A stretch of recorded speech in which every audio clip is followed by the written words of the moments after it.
Ray White Coffs Harbour is proud to introduce you to The Pinnacle at 1023B Coramba Road, Karangi. Perfectly positioned to embrace this outstanding view of the Orara Valley. The Pinnacle is set on the apex of hill and is surrounded by 25.8 hectares of land that ranges from fertile creek flats to forested slopes abundant with native flora and fauna.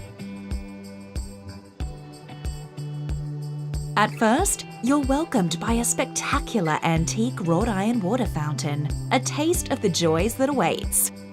A formal entry welcomes all into the inner sanctum of the home, then reveals this most impressive outlook across the lawns, then down through the lush green valley to culminate in a beautiful mountain panorama. Spacious living zones provide a casual atmosphere, blurring the lines between internal and external living while still maintaining a strong connection with a formal dining area, the modern kitchen, and the sparkling in-ground pool. Enjoy your own spacious and well-appointed master, which also happens to share the same stunning views.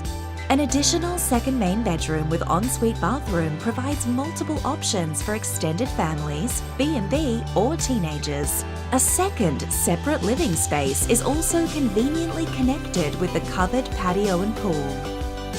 For those looking for agricultural pursuits and extra income, there is a fully equipped railway carriage returning $290 per week rent, plus this 1,500 metre squared hothouse with computerised watering and weather system in place, as well as the alluvial creek flats ideal for niche cropping such as garlic or kale. The land holds access to the creek plus 2 large dams and comes complete with a licensed bore and irrigation licence. All this just 1 minute to the local store, 5 minutes to the town centre, and 10 minutes to the beautiful beaches of the Coffs Coast. For further information or to book a viewing, please contact Ray White Coffs Harbour.